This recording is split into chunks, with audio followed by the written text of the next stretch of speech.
with Mental Health Chats, and I'm really excited because I've got Lauren Chiren with us, and she's here for Menopause, World Menopause Day. So hello, Lauren, how are you? I'm great, Claire. How are you doing? I'm very well, thank you. And I actually interviewed Lauren a few years ago, and we're taking a little bit of a different angle on it today because we're really looking at creating a menopause-friendly workplace for leaders. So what would be great is, Lauren, if you just tell everyone, Lauren's from Bristol, or not from Bristol, you'll sort of hear her accent and say, what's Claire talking about? So tell everyone where you're originally from and now you live in Bristol. Oh, I'm from all over. So I was born in London, grew up in Glasgow, and I've literally lived all over the place. But Bristol's actually the place I've lived longest in my life. So you're not Wow. wrong. You're not wrong. Why aren't you rolling your arms? Arr.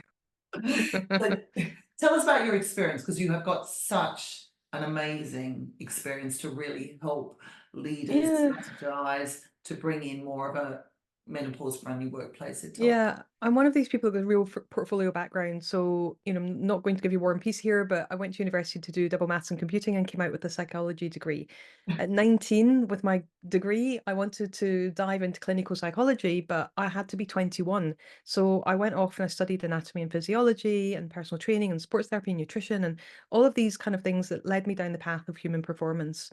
So I've got 35 years plus of learning about what makes us tick, how our mind body connects, how we can just maximize our time on this planet. But I also have a corporate background. So I was a senior leader in financial services in the 30s and early 40s. And I actually ended up leaving my job thinking I had early onset dementia, only Mm, to find out I'd just been through menopause. So despite the incredible depth of my knowledge and experience, I mm, was utterly clueless about menopause. mm. And that was when I decided to go and learn. And I now share sort of 10 years worth of menopause experience with other people so that they don't go down the same route that I went down. And yeah, Wow. that's what brought me here And today.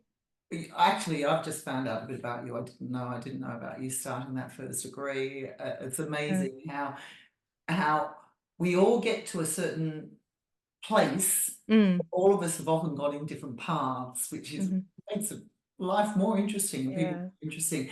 And it sounds like you've actually lived the next question I'm going to ask, which is how can menopause impact a team member's productivity? So, do you want to tell us what happened to you and then Yeah. what you've seen with all the people you work with now? Yeah, I mean, I've worked with over 400 FTSE 350 and Fortune 350 companies now and trained over 200,000 people. So I've seen a lot of different ways that menopause impacts people. And we've got to be mindful of the fact that menopause impacts everyone differently. We're impacted, our culture affects how we go through menopause, our background and lifestyle choices, our medical conditions can affect how menopause impacts us. For me, it was a loss of confidence and self-esteem. I would find myself sitting in meetings with my anxiety levels so high that my throat would be tight with anxiety and I'd have to sip hot water to be able to even squeak one word out in the meeting. I Um, remember looking at a colleague who had headhunted and I couldn't remember her name. I could tell you her husband's name and her children's name and their ages. I couldn't wow. remember her name. And there was another time when I was sitting in a meeting that my heart was beating out of my chest. I was holding onto the arms of the chair, watching the clock tick down for 45 minutes, waiting for everyone to leave that room because I thought if I let go of the arms of the chair, I'm going to fall on the floor. I had no clue what was going on, and it was palpitations.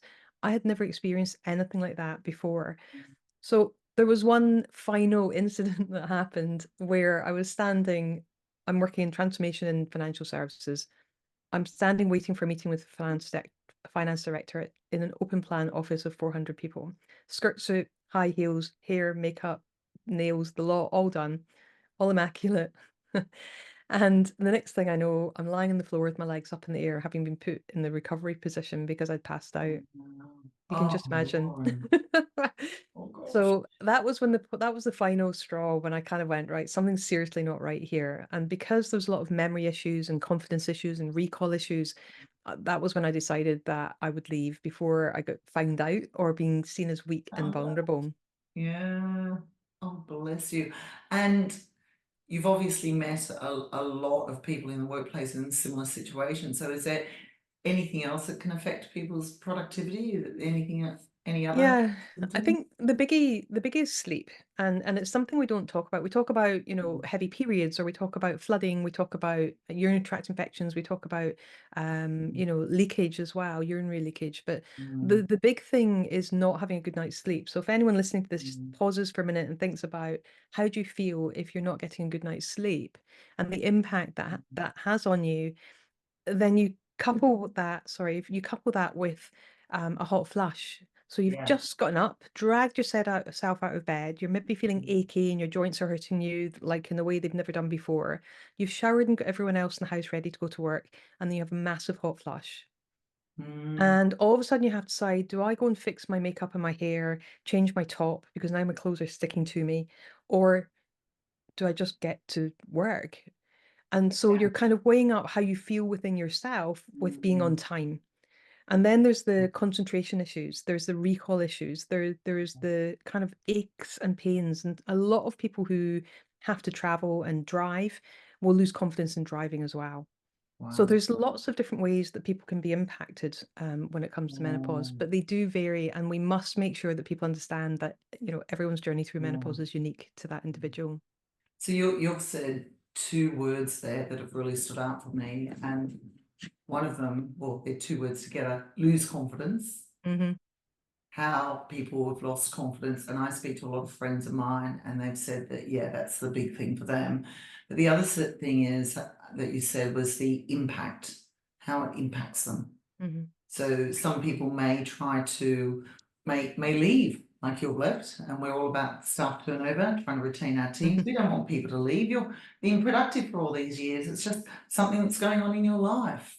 Hmm. Hmm. So it's how can we support them? And this is something that I've really worked on with the positive intelligence coaching and the mental fitness coaching that I do, because mental fitness is so key. And one of the areas that mental fitness coaching helps with that through the positive intelligence coaching is helping people with their well-being. And menopause is a big part of well-being, and it really improves well-being. So what I'd like to hear from you is, what are the steps that leaders can take to support their teams who are actually going through menopause? Yeah, there's a couple of key things. So the kind of key things from a leadership point of view is about building knowledge and confidence that they're in a safe place to be able to ask for help and support if they think Yeah. they're going through something related to menopause. And I say that very generically and loosely because we don't always know we're in the stage before menopause where symptoms start, called perimenopause, when we're there. And often it will be you Mm, as a leader that will notice that before the individual themselves is even aware that that's what's going on for them. So as a leader, you have to build your knowledge. We run a free Menopause the Basics course every 2 months. It's a great place for you and your team members to start to build that core knowledge up. yeah. Then it's about you feeling confident and competent to have the right language skills, the right verbal capacity to open a conversation with your colleagues so that they can feel that you're supporting them, that you're there to be a trusted confidant, to Mm, create the situation that they need to be able to continue to thrive without them feeling threatened. Too often in the workplace, we know that people will clam up and they won't speak to the leaders because they think there's going to be a consequence if they're not this perfect role model individual in the workplace.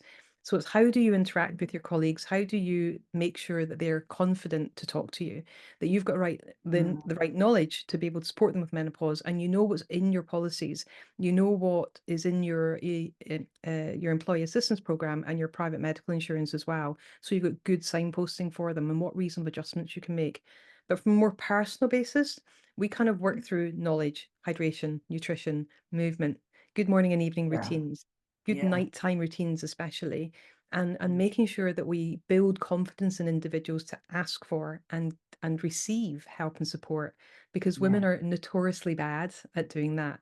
So Oh, we want to encourage people to be able to reach out and ask for help and support, but also to be able to receive it.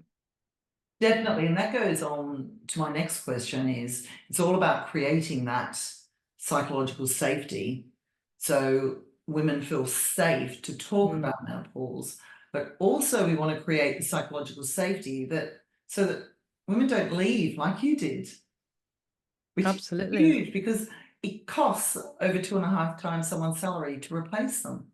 Yeah. So why have this fantastic person leave just because it's a certain stage of her life. So, what can leaders do to actually strategize what's going on for women at this certain age so that they feel safe, so that they don't actually leave? So I think from our perspective, when we're working with clients, we look at the entire colleague journey. So we're looking at everything from job design and person spec. Are they menopause savvy? Are they menopause supportive? When we're going through the recruitment process, is it being Mhm. done in a way that someone who's experiencing menopause symptoms would feel safe and comfortable? So are they maybe getting the questions for the interview ahead of time? Can they pre-record their answers? Just being Yeah, creative about that process that is also relative to the job. When we have go through the onboarding, are we making sure that all the policies and procedures are inclusive of menopause and they're written in a way that someone can easily access them and knows how to find what's available for them? Do you have flags in your HR system that allow you to capture the metrics that show where people are actually leaving or taking time off as a result of yeah, menopause? And making sure you've got an annual review of all of that so that you can continually tweak and improve it. Layered on top of that, we obviously do, we want to make sure that menopause awareness training is happening at all levels in the organization. We yeah, want to make sure line managers have got the right skills to have a conversation with somebody very akin to mental health. So we want to kind of be looking at mental health, well-being, diversity inclusion, HR, bringing it all together and not necessarily having menopause as a standalone topic, but making sure it's mm, blended into the mm, overall company structure and training processes. But it's not a lunch and learn. It's not a one-off lunch and learn topic that we yeah, just tick a box once a year. It is something that's built into ongoing training so that it just becomes the norm. And I think, from a strategic point of view, it is about letting leaders know that 51% of the population is female. And yeah, if we are genuinely serious about having 30 to 50% of women in senior leadership yeah, roles, then we have to have the right yeah. help and support throughout the whole organization. Yeah, that's so, so true. And you mentioned earlier a free workshop that you give. Is it a free workshop? What is it that you explain that Yeah, to so everyone? we've taken over 200,000 people now through the Menopause the Oh, Basics course.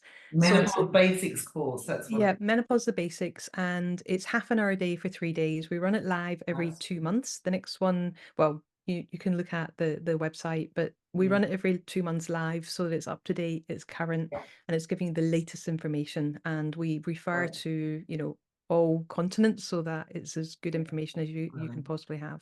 So we'll put that information Thank you. in the description for you. And there's probably a lot of other people, not just from that information from the description. We'll also put your LinkedIn. And where else can people find you? Are you Lauren Chiren on LinkedIn? Yep, that's the best place to find me. Lauren Chiren on LinkedIn. So we'll put that link in the description below as well. You've been amazing, Lauren. Thank you. Thank you so Thank much you. for updating us. World Menopause Day is so, so important. But what we should remember is that's the 18th of October every year. We've got to be doing this every month, talking about menopause, opening the conversations and bringing it into it's just a part of life. Let's talk about it in the workplace. So thank you and take care.